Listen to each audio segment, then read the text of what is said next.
Good day, friends. It is Student Pastor Erin here once again from Trinity Lutheran Church in Edmonton, Alberta.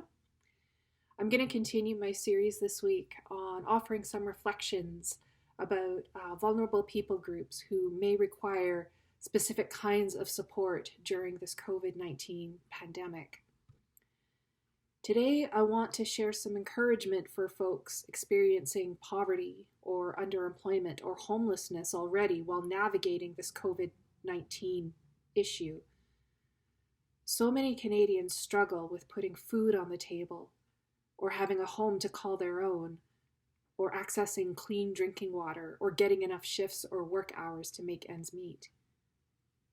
How can we find hope in the midst of all this? What are some words that might bring comfort?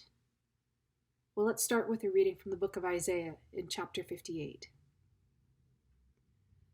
If you do away with the yoke of oppression, with the pointing finger and malicious talk, and if you spend yourselves in behalf of the hungry and satisfy the needs of the oppressed, then your light will rise in the darkness, and your night will become like noonday. The Lord will guide you always. God will satisfy your needs in a sun-scorched land and will strengthen your frame.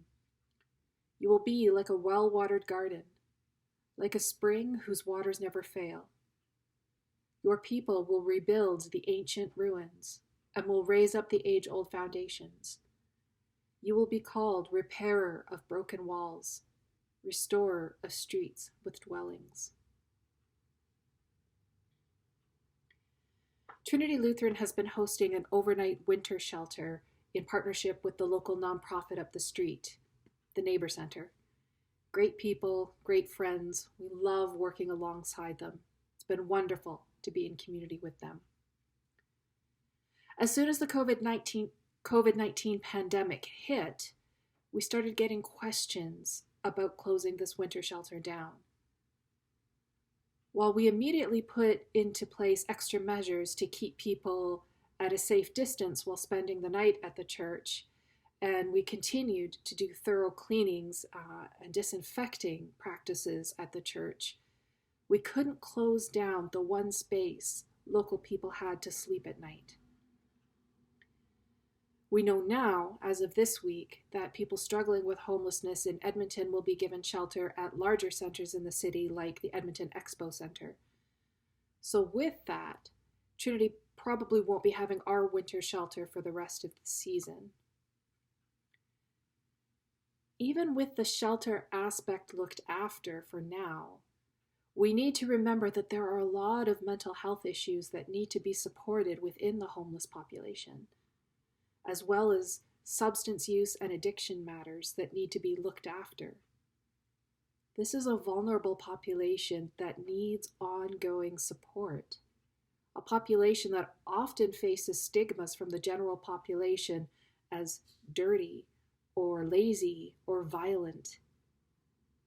How hard it must be to reach out for help to your community when facing such steep stereotypes and stigma from that community.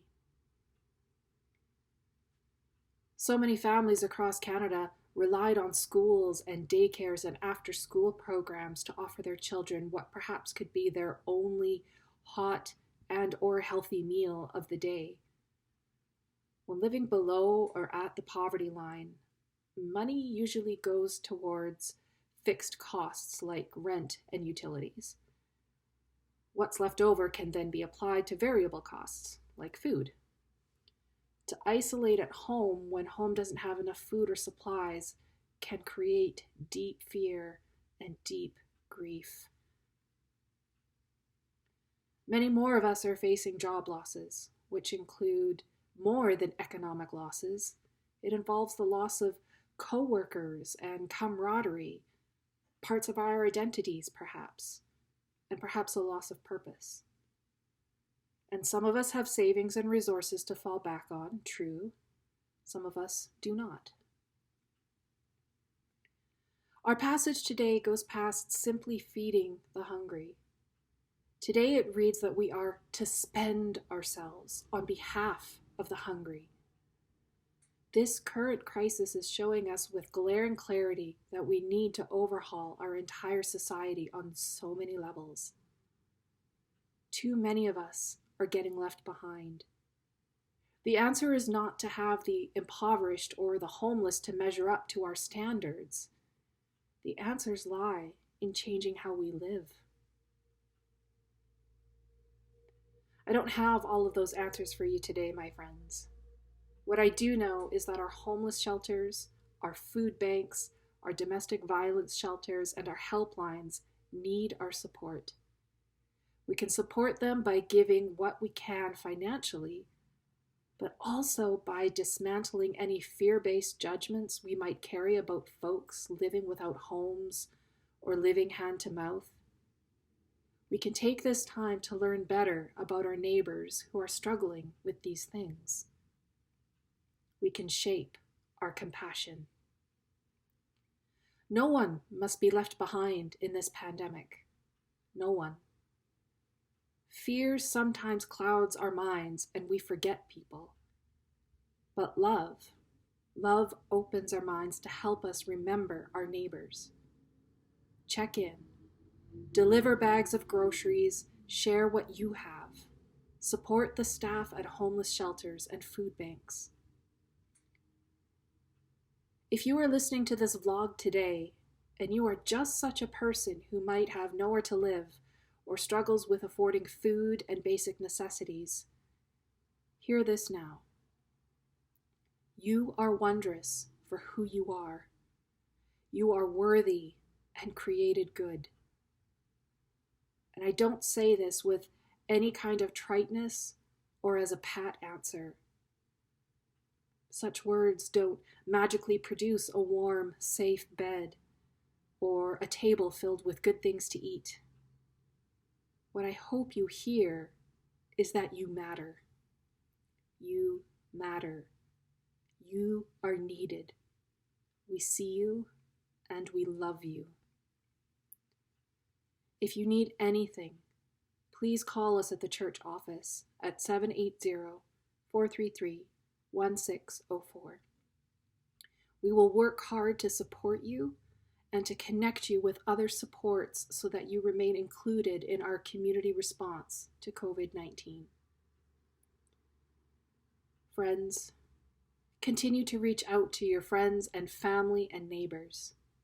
Deliver meals, deliver groceries and basic necessities. And let's take this time given to us to overhaul our own ideas of poverty and homelessness. Let's move to end these injustices once and for all. Today's blessing, once again by Jan Richardson, is one that names grief for what it is. It is honest about that grief, whatever it might be for us today, but then turns honestly to hope. Blessing for the Dailiness of Grief by Jan Richardson. Sorry I am to say it, but it is here, most likely. You will know the rending most deeply. It will take your breath away, how the grieving waits for you in the most ordinary moments. It will wake with your waking. It will sit itself down with you at the table, inhabiting the precise shape of the emptiness across from you. It will walk down the street with you in the form of no hand reaching out to take yours. It will stand alongside you in every conversation, nearly unbearable in its silence that fairly screams. It will brush its teeth with you at night and climb into bed with you when you finally let go of this day. Even as it goes always with you, it will still manage to startle you with its presence, causing you to weep when you enter the empty kitchen in the morning, when you spread fresh sheets on the bed you shared, when you walk out through the door alone and pass back through it likewise. It is here you will know it best. in the moments that made up the rhythm of your days, that fashioned the litany of your life, the togethering you will never know in the same way again. But I will tell you it is here too, that your solace lies. It will wait for you in those same moments that stun you with their sorrow. I cannot tell you how, but it will not cease to carry you in the cadence that has forever altered, but whose echo will persist with a stubbornness that will surprise you, bearing you along, breathing with you still through the terrible and exquisite ordinary days. Our blessing before we go was written by Canadian author Sarah Bessey. Receive God's blessing today. May the peace of God give you renewed hope and wisdom. May you find the strength you already carry within you to be enough. May the God of grace be sufficient. May you find a deep breath when the air around you is thin. May you grow in compassion in these days. May you love well, not in spite of these anxious times, but because of them. Amen. That's it for today, friends. It was good spending more time with you. Until tomorrow, peace be with you.